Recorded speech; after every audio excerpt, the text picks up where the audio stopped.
And welcome back to the Ask Dr. Mather Show alongside Dr. Brian Mather. I'm Dave Erickson.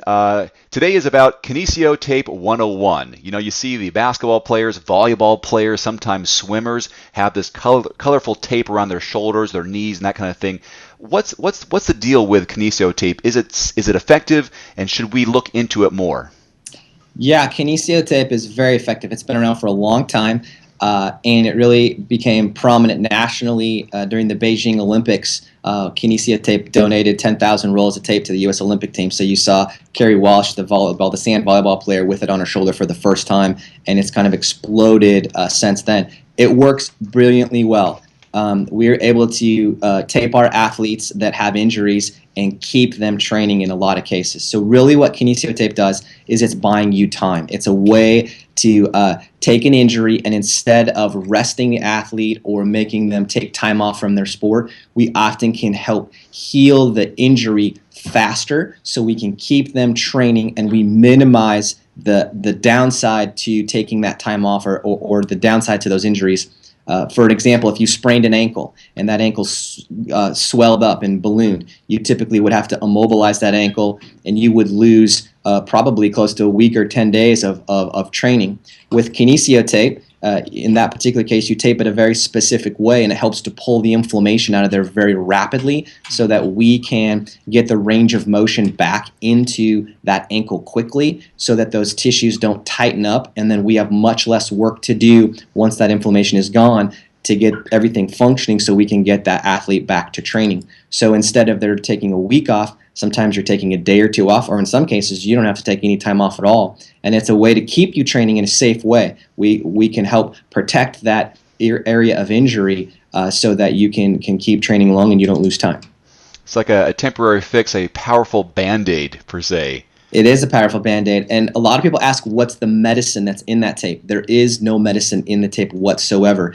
It's based on stimulating the nerve receptors that are embedded in your skin. So it stimulates the receptors in your skin, and those receptors communicate with your brain and your musculoskeletal system, and it allows us to help, I don't want to say control the environment, but it helps us influence what's going on in that body part to achieve the goals that we're trying to achieve. So once you take it off, you're back to where you were when you were feeling the problem in the first place?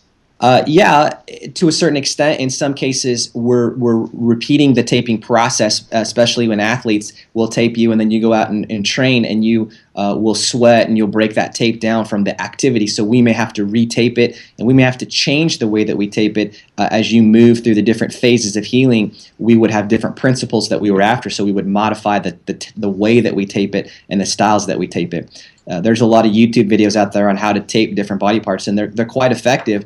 But understanding really how to tape effectively, you can be so much more effective in the way you tape if you understand the principles that you're after and you do it correctly. So I always recommend that you seek out someone that is trained in kinesio taping, a clinician that's trained in it, because I believe you're going to get much better results than if you're looking at YouTube videos at home and just taping yourself. While you'll get some benefit from that, you'll get a much greater benefit if you have the taping done by a trained professional. And what body parts are most commonly targeted with Kinesio tape?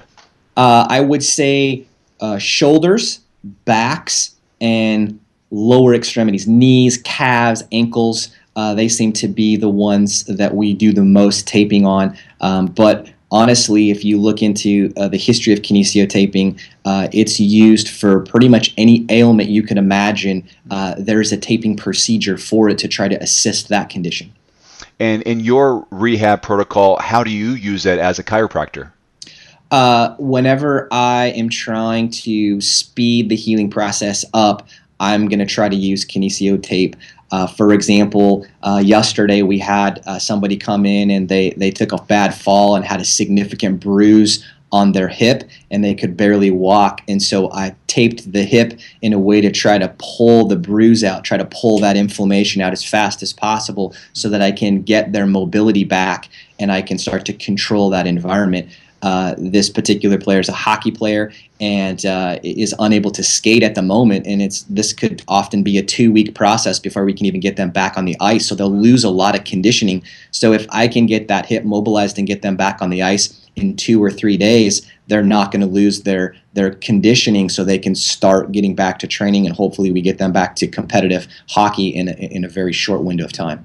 So you really need to stress the application process of the tape, and you can do it wrong. Could you hurt yourself, or I guess it'd just be a waste of money at that point? Correct. I don't know that you would hurt yourself, because when you tape somebody incorrectly, you overstimulate something, and it usually takes their symptoms and it sends them in the opposite direction. So the symptoms will go off the chart very quickly. I have taped people incorrectly in the office when I was first learning how to do it. By the time a patient got to the front desk to make an appointment, her leg was going numb and tingling. So we literally brought her right back in, pulled the tape off, and within 10 seconds, she was right back to where we started, and we retaped her correctly, and she did great. So usually if you tape it incorrectly, you'll either get no result or you'll get a massive exacerbation of your symptoms. So you just peel the tape off very quickly, and it undoes that. So you can't really hurt yourself with the tape, assuming that you take the tape off, but you can just be, there's just a lack of effectiveness if you don't quite know what you're doing. All right. Kinesio Tape 101 with Dr. Mather. Thanks, Dave. If you have a question for Dr. Mather, you can use the hashtag AskDrMather on Twitter, Facebook, or YouTube, and we'll do our best to answer it here on our next show. Thank you again. Thank you.